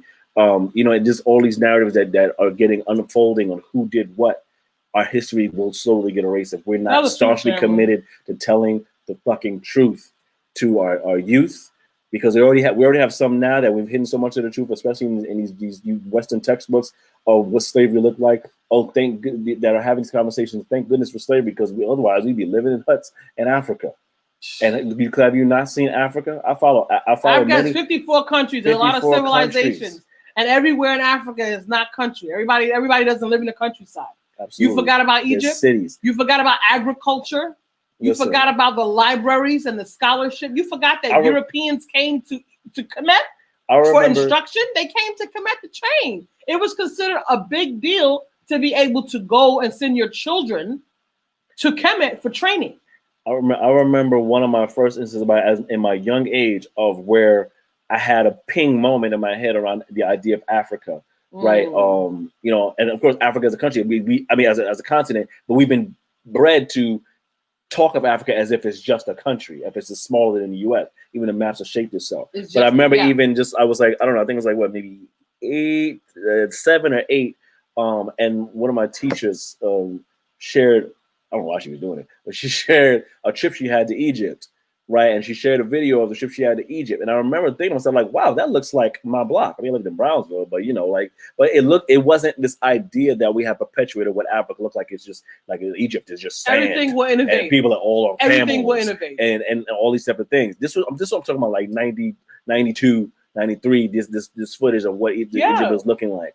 You know what I mean? But that's based just on what? opposed to the narrative that we have, and a lot of people still believe. Like Africans, like people from Africa are just out here just running around with spears. There is countryside. There is. And there but is that's community. Not the totality. There is city or whatever, the hoods or what have you. Like but anything else. What? But guess what? The people would have innovated. You also realize that the Africans in Africa, in all the countries, because in the Berlin Conference, when they decided to carve up Africa, and every white person that was up there at this meeting decided, I'm Portuguese, I'm from Belgium, I'm from France, I'm from Spain, I'm from Italy, I'm going to take this, I'm taking Germany, I'm going to take this, I'm going to take that. All these people, Portugal, they took their pieces of Africa, right? And they decided they were going to take this land of Africa where African people were already at. So they impacted these countries and they killed off these generations. So now you're looking at, some of our African countries are getting their independence in the 60s, late 50s. Mm-hmm. They're just getting their independence. So you're looking at the recovery. You're looking at the recovery of Africa. You need to change your global perspective. You're looking at, and not understand, because this is important for you to understand a social and a cultural landscape. Africa has 54 countries. So these countries probably have different languages, just like no different than your neighborhood has several different sub-neighborhoods and sub-communities, right? And there's cultural experiences happening in those experiences. There's government happening. There's agriculture, there's feeding, there's commerce, there's trade, there's spirituality happening. All of these landscapes are happening by virtue of time, and necessity is the mother of all innovation. So the people without intrusion would have innovated. Anyway, because they already had a system of innovation. They already had monuments. They had the Sphinx, right? They had the Sphinx long before invasion on Africa. You understand? So there would have been eventually a way of communication that would have eventually evolved the space. It is baffling to me that we never even consider that. Right. And if there are some areas that are still countryside, that is still a good thing. Yes. Because all of what we've created in these inner cities, we've created so much pollution in our gluttony, in our whatever our perspective of what we think is now progress, which we've actually progressed so good that we've created cancer in our society, which is 90% of it, I'm certain, is environmental, right? We're not earthing, family. Do you know what earthing is? When African people walk the soil with their bare feet on the ground, vibration for the core magnet of the force within the earth. Right. The earth is attached to the moon, is attached to the sun, is attached to the cosmos. The magnet keeps the earth in its rotation. You're getting your feet in the vibration of the soil. Is you conducting that energy. The human body is a conductor of energy. It's like that charger. You're not getting it. Your iPhone charger, your Android charger, that's what your charger is right there. It's a dock. You put your feet on the ground, you dock on the ground, and you get that energy inside of you. How many of us are getting these things? There's certain parts of our cultural experience and our fortification and nourishment of our community and our people that we need specifically that we have not been getting. We've been living on concrete. We've been smelling the residuals of all of this man-made stuff, these materials, because now you've put these materials together and you decide you're going to create this thing. Because everybody has to have this phallus symbol, these huge buildings. Got to let I'm powerful out here. I got some force. Yeah, they're pretty phallic. Everybody out here, phallus. Everybody got these towers all over the place, all over the world. They got to show you our architectural designs and country. And what they're trying to do is compete with Egypt and the pyramids and compete with the Sphinx. They're still trying to compete when they can't. It's an architectural dick measuring contest. Got it. So you want to know where you at on that landscape, African? Lessons. Yeah, brother Joseph says one of the first people who made me interested in going to Africa was my 6th grade teacher, Miss Hilda Taylor, who was from Sierra Leone. Shouts out to Miss Taylor. Miss Taylor from giving Sierra that Leone. energy. Here in these Sierra Leone streets. Shouts out to Baba Fode. Absolutely, we have Baba Fode. Yes, absolutely. Out there in Sierra Leone. Shouts out. We need to get an update on that. Had their Be Clean this weekend's family also. A quick footnote for that. It says my interest grew largely by virtue of the amount of wisdom and maturity I gained from her in that 1 year under her tutors. Listen, 1 year. What happens when you get fortified by an African that want to see you moving in a place of elevation and expansion? See, this is what happens when you're dealing with the sound bites up in here with Hessi and Neferah. This is what happens to the essential energy of being fortified by this particular frequency. Everybody does not have it. You need to do a certain degree of personal development in order to acquire, I am my brother's keeper and I am my sister's keeper. Beyond, I just like them. They are all right. It's deeper than that. But yeah, I had a 6th grade teacher. His name was Mr. Walker. And I talk to him all the time. I'm so glad and thankful and gratitude that we have him in our space, Brother Joseph. So yeah, I had my 6th grade teacher too, Mr. Walker. Yeah. Good things. Okay. What you got? No, you got it. Say what you were saying. Yeah, so I will share. No, I'm going to share. I'm going to share this with him. Well, he actually did an African play. Okay, yeah, go ahead. Yeah, I was finishing the story, but he actually did a play when we was in 6th grade, and it was like The Wizard of Oz, but it was The Wizard of Madagascar. Okay. And he had written it, and he's also a trumpet player, world-renowned, travel, et cetera, et cetera. And he's incredible, and he literally like submersed us in this culture. And he used to have such a hard time back in the day trying to fortify his youth, and he also ran the band in the school, and then he also went to Jackie Robinson and ran band there for several years until he retired. But there is something to be fortified by an African that wants to see you expand. This is another reason why, because when I was coming up in school, there were not very many African teachers. Most of the teachers were white, teachers of white cultural experience. And I'm not talking about the ability to teach. I'm talking about the ability to transfer energy and to seed power in Africa. People who have having a white cultural experience based on the way that they have been socialized by this system that hates Africans cannot seed an African.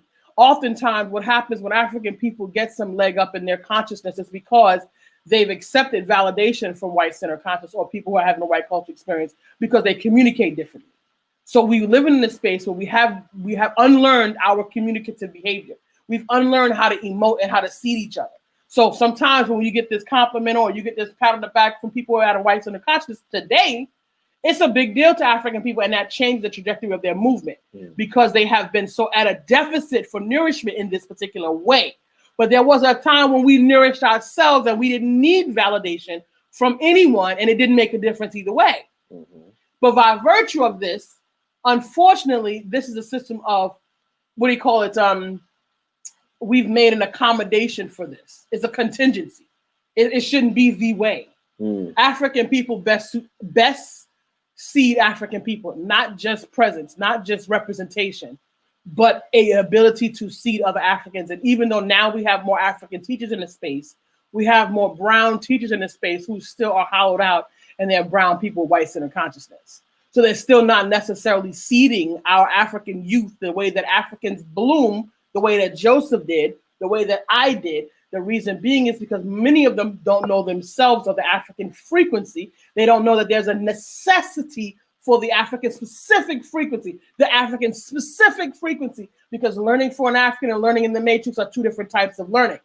Two different types. Entirely. And there's a lot of accommodations. It takes a really dynamic type of instruction to seed African people and synthesize the madness that's coming out of the matrix. That is a way of teaching that belongs to another group of people that does not work to the African's natural genius to be able to learn. And it takes time as an academic to develop that degree of teaching. I had already developed that type of teaching when I became an academic. So I already was on track for this type of teaching. And yes, I talk about myself often because there are no big I's and little U's in the African matrix. In the African concept of community and tribe, everybody's contribution equally matter. Everybody counts. Everybody's gifts matter. no matter how much training or accelerator, et cetera, that I have had, it just makes me better at making a contribution of my gift better. So to know that you too can improve your ability to contribute your gift better by doing the work on yourself and self-mastery. It's intentional. And not because, it's not about, hanging above you or lording over, because that's not what it's about in the African community context. We respect rank and hierarchy by virtue of the community giving rank and hierarchy. But it all starts off as everyone is in service to everyone. Yeah, there's no stepping over the crowd, it's stepping in the crowd. You step in, you don't step over. You bet you and be with the people. And that's another learned ability, because ego is too much saturated in our space. And this is a lot of what happens here. Absolutely. So definitely so. So this is Soundbytes International Radio. Yeah, we appreciate having these conversations for y'all tuning into these conversations. It's important that we get into it, because we by and large are shying away from it, right? We talk about this a lot. We shy away from these conversations because it disrupts our calling, it disrupts any type of mode of feeling like we're moving forward within the matrix, when actually that should not be the goal. The goal should be moving forward in your Africanness and with your community, for your own respect of your own self, respect of your own community, and the enlightenment and empowerment of your community, and liberation in the mind and everything that comes along with that. Because everything outside will not matter after that, right? There is no other construct. There's just us, and we get to operate in that in a different way, with all the information we have available to us, the strength we have available to us, and the power that's available to us. So we need to enact it with everything in our being, all the education, everything that we know. We need to enact it now. Common, said it takes the wisdom of the elders and the young people's energy, right, to get to the glory. You know what I mean? So we got to work together for generationally, close those gaps, and then and tighten the gap around our humanity. Period. So that's what these conversations about in sound bites, but not so much sound bites of this information that we have, because there's so many layers to our human existence right now. You must submerge yourself in this concept. Stay immersed, stay informed, stay challenging, stay questioning, not at your detriment, but questioning to really get to the truth. Stay committed to the truth. It's not and to your truth, your truth as an African here, because that's an identity piece that we still have yet to address and connect with. Work on yourself. We can know who we are, how we show up as a friend, how we may show up as a father, mother, sister, brother. That's well and good. But how are we showing up as an African? How are we showing up in what your identity is, your lineage is, and the history and tradition and the culture that exists within you? Because that could bring a whole new you and essence to you to life when you understand what that aspect is, versus you knowing so much of yourself that you created with what you have in your hand currently by virtue of what the matrix has left available to you of the crumbs of your actual self. Let's pick it up and build, a greater self, a greater future for ourselves. And our children. Don't tell our children lies. Don't perpetuate the lies to our children. Tell them the truth. They will find solutions because they are sharp. And they're smarter than we have ever been. They're so smart. Give them the right tools. They are fine. They can handle it. And guess what? They're also in the greatest position to make the changes because they're willing and because they ain't scared, y'all. They're not scared. Y'all some punks. They just need to be. Y'all some punks. They ain't scared. Listen. Tell the children the truth. Absolutely. And that doesn't mean the matrix is going to make you think, oh, you're going to traumatize them or you're going to instill fear in them. No, you're not. The children, when they get up around us, they want to hear this. When we talking about stuff, they listen. The moment they have a conversation, they jump right out their skin. So, I didn't feel all right at school and they was doing et cetera, et cetera. And I really didn't like when she said that, but I didn't know what to say, so I didn't say nothing. Boom. They wanted to say something, but they didn't know what to say. Empower them with the right. Give them the narrative. They need the words. They need to know what exists. It's not happening. The narrative is not happening out there in an authentic way that is African centered. Give them the words. Since you're not going to pull them out of school, you're going to sit them in the belly of the beast. You're trying to push your children up there to these Ivy League schools for them to be further miseducated. Carter G. Woodson said it took him 20 years to get the matrix misinformation and mental side off of him. 20 years of work to get it out of him. 20 years. You go to school to learn a specific set of skills that you were not born with. That's it.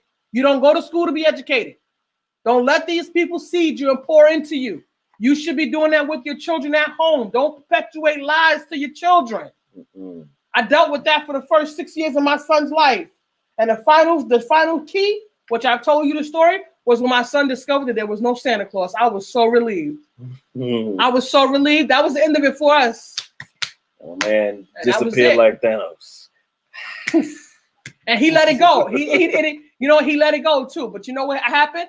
He was at my grandmother's, he was at my friends, he was at his father, and all these family people put him up under this Christmas tree again. But you know what? He already knew, because I had already drilled him down enough and strengthened his consciousness.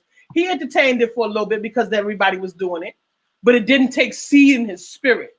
It didn't make him feel like he was losing something. And let that be the case, family. That is exactly it. You can, as long as you know the truth. Once you know the truth, you can't unknow the truth. But just because you're inexperienced doesn't mean you have to like die within it. You can very much live and thrive with understanding. Now that you can see the coding on the walls, you know how to manipulate it. Once Neo understood the coding on the walls and how the Matrix operated, and he was one with it, he was able to utilize it to his advantage of how to move through it, fly through it, like and be a greater version of himself. Let that be you with the understanding and the truth that you get to gain from knowing yourself, right? You get to be like, okay, I understand. Like Nefra and I, we're clear on how this thing works. We've grown clear by virtue of years and years of our walk to dissect the programming, our walk to peel back those layers, to understand it and build up a new version of ourselves that's well protected in the matrix. Understand how all these moving parts work, so we know how to navigate through. Doesn't mean we subscribe to it, but we know the pieces. We're on fucking Facebook and YouTube. We have Apple, we have MacBooks, and we understand how these mechanisms work. But we know what the big spectrum is. None of this stuff actually means anything. That's right. It doesn't actually mean anything. What means anything is what we have here. What we have is working here in tandem, working together. Absolutely, the family unit, the collective unit, working with our brothers and sisters that will stand with us, like Brother Joseph and everybody that jumps on this podcast. Understand that is your currency, and nothing else really matters outside of that, because you can create that wherever you go. It's going to be difficult for our family to beat it in, but I'm telling you something, family. I'm actually prepping you for that. I was going to say that. I was prepping you for that conversation because it's going to happen. You know, this child, he didn't fight with the ambiguity of it all. He let it go. Absolutely. He didn't fight with it. Brother Joseph says, I have some of the most authentic conversations with my son about race and what it means to be black in this country. Also says, my son asked me last week whether Santa Claus is real or not. And I wanted to tell him right then and there, hell no, but I would have never been able to live it down with the missus. Yeah, and it's something, you know, sometimes it give time for the conversation, but it gets to be had, right? And it gets to in some instances a nuanced conversation. But no matter what, we owe it to our children, we owe it to our future to tell the truth, right? We owe it to those around us to tell the truth and to be in the truth. It doesn't have to be this whole, you know, it doesn't have to be beat up. It doesn't have to be this beat over the head. It doesn't necessarily have to be a shock to the system. But regardless of the truth, it's always going to be a shock to a lot of people. But it really, standing in the truth is that much closer to standing in freedom, right? Because at least if you know, you can do something about it, and you have the power to do so. Because with knowledge, and then the knowledge applied, becomes the power that you need to succeed in this world. I leave it at that.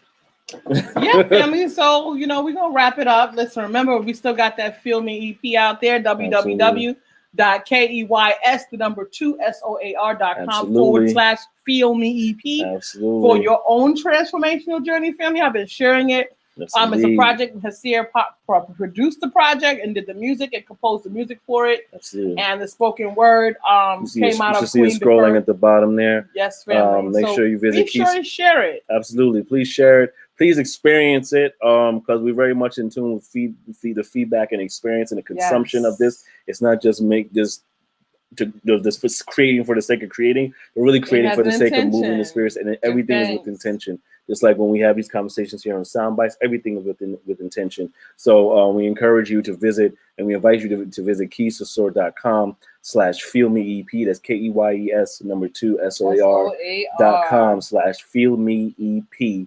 To cop that EP now from Nefera, Queen Deferred, Volume 3. Feel Me is the EP produced and engineered by myself.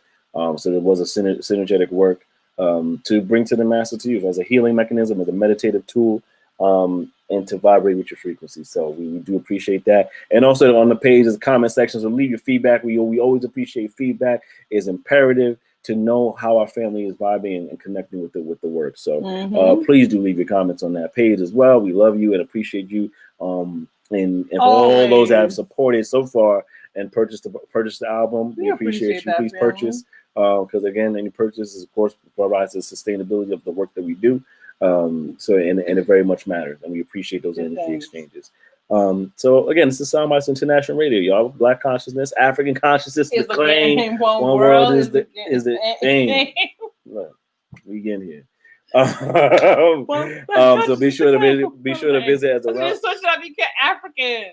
We get African consciousness. We is the know claim, it's the aim, but African not necessarily black. But we say black because we got African people out here who don't realize that they black. We trying to ease the conversation. They don't realize that they African. They still calling themselves black. We working through. We know y'all vibe with black. We clearing the conversations again. What's going on? But really, we helping black, our family move along.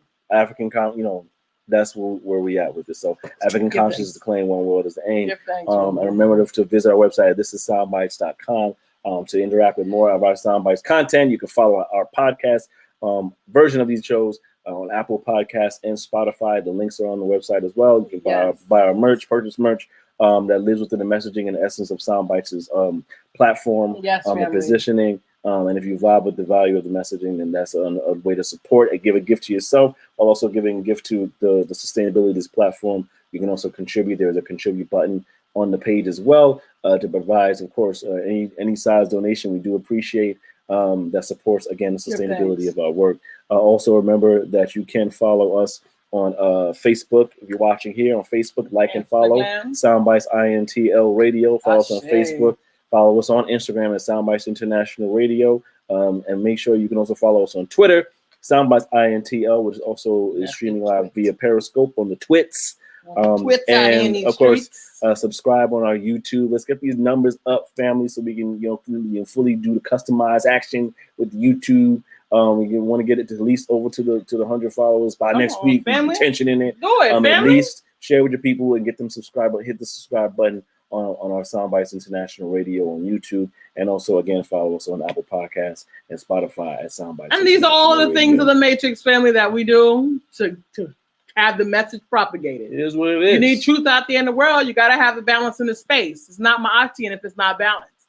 We oversaturated with foolishness. We got our family tripped in it. That's part of the reason why it's difficult for us to create the coordinated effort, which I keep saying to you, African, we need that critical mass.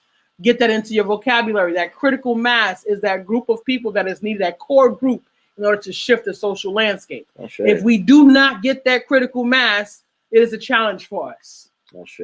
Okay, so let's do it, family. Peace and blessings. We're gonna wrap it. You know how we do. Get the every week. We're gonna do that. So stay with us. Absolutely. Peace and blessings, Sister Lotus. Says twa for this upload. Thank you, sister. You know how we do. So staying on. You're gonna rock with us for a bit in the energy. Powerful energy out there to my sister. Absolutely.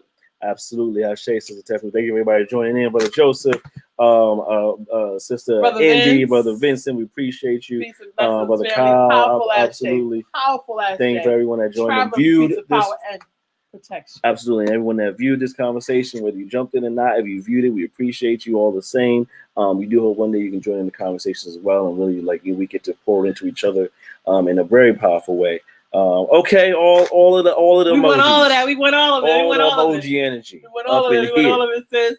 All of it. We received it as is intended. Thank you. So we're gonna get up out of here, y'all. Hang with us for a quick minute. Hang with us for a quick minute. Bob out. And remember to join us next Monday, 9:30 p.m. Eastern Standard Time, the day before the election. So we're gonna still be talking about it. There's the conversation up until the conversation.